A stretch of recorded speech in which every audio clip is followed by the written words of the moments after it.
As you may have already guessed, I'm Shawn Maher. I'm the perfumer behind Chatillon Lux and now also Maher Olfactive. I am finally back. I took a little bit off. I apologize. I got a little busy. Also, with the pandemic, I couldn't get a haircut for a while. Finally got around to cutting my own hair.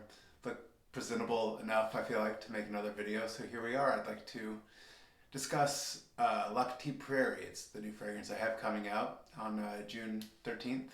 I Yeah, June 13th. I'm pretty sure. If I'm wrong, I'm sure someone will let me know. Obviously, it's the internet, so that is one thing you can count on.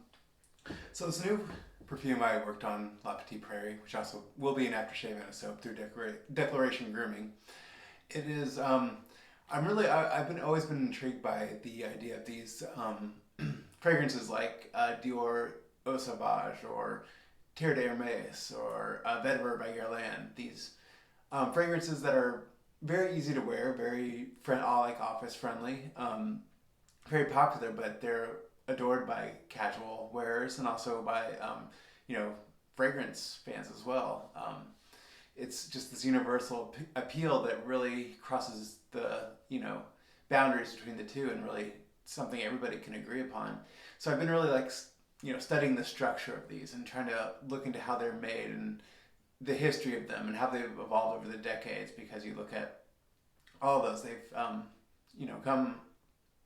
come over time, they've evolved, and there are new variants. They all probably kind of evolved from the early days of the eau de cologne, but they've really grown to really evolve and change with the times and kind of be a mirror to what kind of like, not even trends, but the idea of like kind of a reflection of the world and where we're at, and what are how society is changing and evolving as well.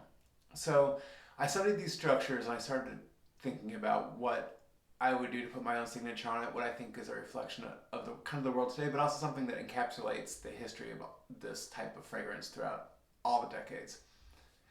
And so as I did that, I really that's when I came up with the idea for La Petite Prairie.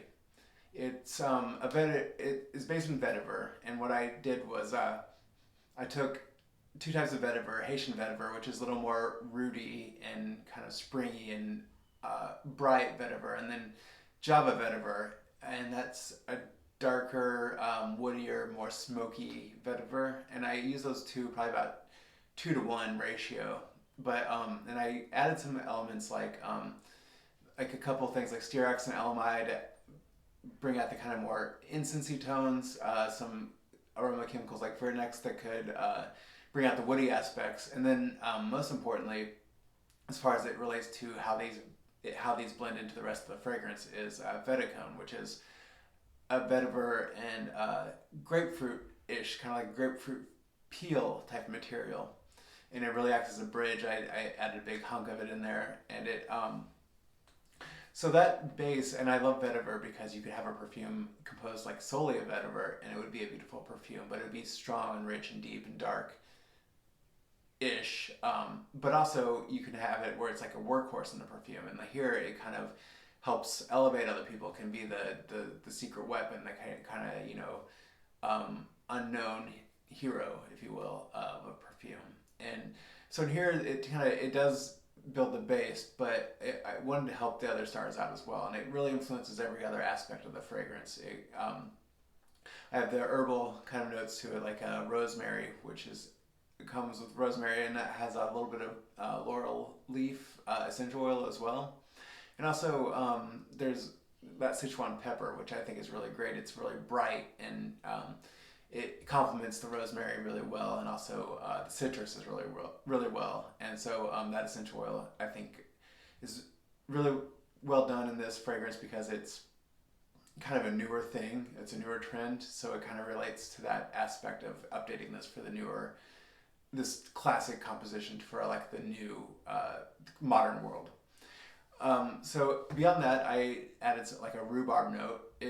I think it really plays well with the citrus, and also some of the herbal notes kind of give this like tea-like thing, which is almost kind of a nod to the 90s a little bit. There's a lot of tea notes back then, but it's also a trend that's, I think, still enduring today, and one that I really love, and I think that is a really great fragrance note. So on top of that, and I've been smelling this. This is the second take of the video I did. I forgot a few notes on the first one. I just got kind of wrapped in my own head, so I'd like to give myself a little reference point here.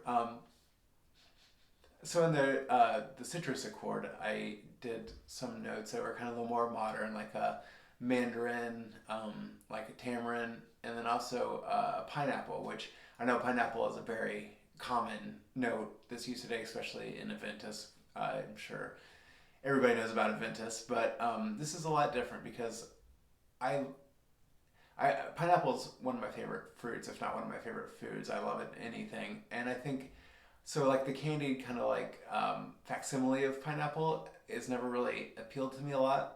But I found Robertet makes a really great pineapple essential oil. It smells like you just cut into that pineapple. It's that deep, dark, rich, like juicy, dripping pineapple that's the pineapple that like you really want to eat. That's kind of not like even the canned pineapple, but like the real, true, fresh pineapple. It's not as sugary. It's really tart, but also has a deeper denseness to it. And I think that essential oil worked really well because it counterbalances that grapefruit kind of note, the rhubarb note that are both lighter and more thin and needed something to fill it out.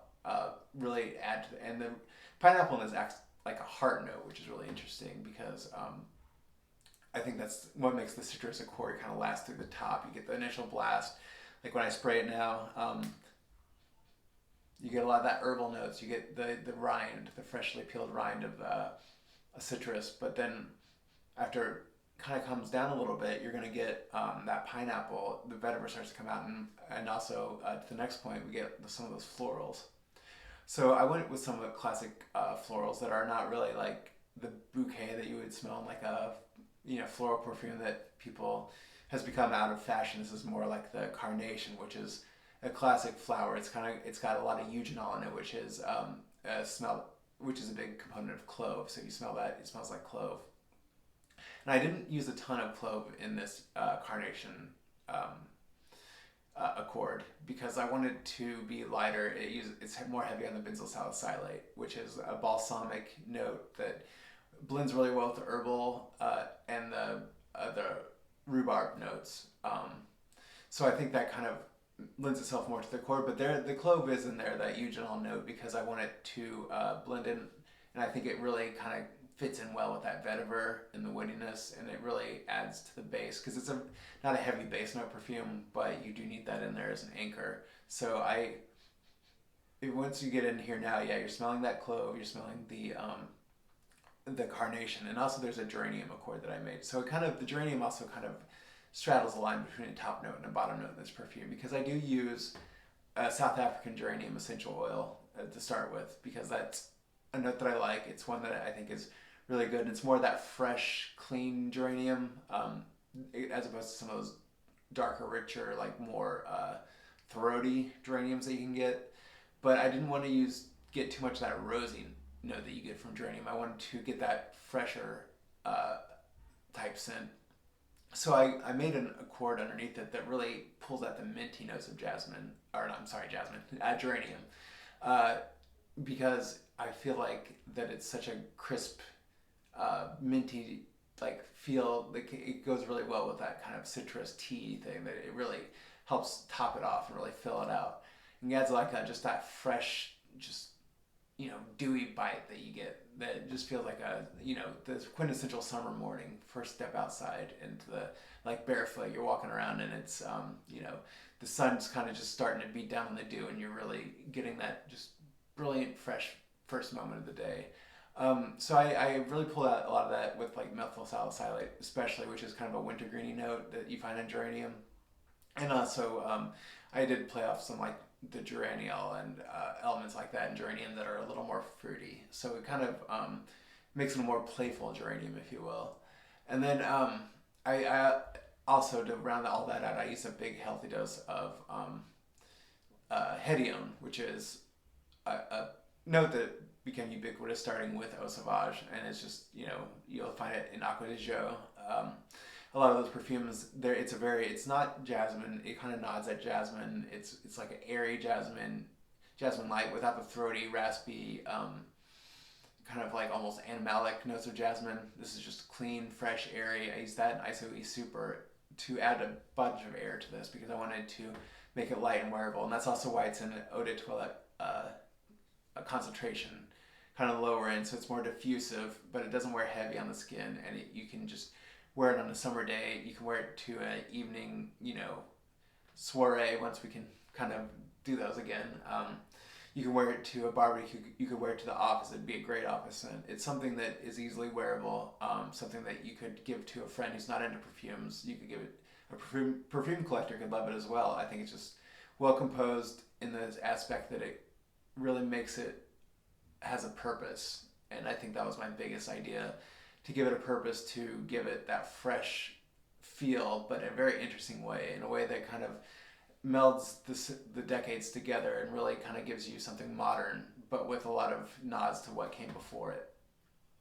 And so I am really excited to share this. I think it's going to be a very popular one, and something that you give to your friends as a present, but also something that you could wear and you could really enjoy. I think it's what the phrase, the dumb reach phrase, as the fragrance heads say, where it's something that, it's like I use Eau Sauvage now. That's my favorite dumb reach. If it's just especially on a bright summer day, it's going to be a really great summer scent. Spring, fall, maybe even the winter if you want to feel like spring again, because I think that sometimes you just want a fresh scent. So on this, it does have at least the vetiver, and the punchiness at the bottom does keep this fragrance like grounded, so you're not going to have it like a straight up eau de cologne fleeting scent. So I think it's the perfect balance that you're kind of want for like those scents that you want to wear and have it last, but you also don't want it to be overwhelming and choke you out. So I'm really excited to share this, and definitely the fragrance is coming out on June 13th. Supply chain issues and might make the release of the shaving supply stuff a little bit up in the air. I know Declaration Grooming, who makes the soap, they're in the Detroit area, and that they're being hit especially hard by the pandemic. So that makes it hard to have labor, and they can't do any work. So they're at a production standstill. However, it will come out, and I'll keep it updated on social media and the mailing list and on the website. But their perfume is scheduled to be released on June 13th, and everything is on track, barring any disasters on everything that's on order right now. And but it's macerating. It's the concentrate, the actual perfume itself is. Hopefully the packaging all arrives on time. But yeah, I think this is something that I'm very excited about, in the way that I think it's like music. Sometimes you have those bands that they can make a pop song and they can be in the top 10, but also, record collectors love them as well. And I think it's going to be a good crossover fragrance, and I'm really excited to share it with you. So it's La Petite Prairie. It was based on the area outside that I live in now, where there was kind of the farmland for Soulard, which is the original French district in St. Louis, just outside of the St. Louis proper. And longtime fans might remember Catalan's Prairie. This was adjacent to Catalan's Prairie. And so, yeah, I think that's just a great prairie scent that's just going to be timeless, and something that I hope is going to be considered a classic for Chatillon Lux. So yeah, June 13th, it'll be available, and I hope you enjoy it. Thanks a lot for watching, and I'll talk to you hopefully sooner than I did between these past two videos. So I'll talk to you later.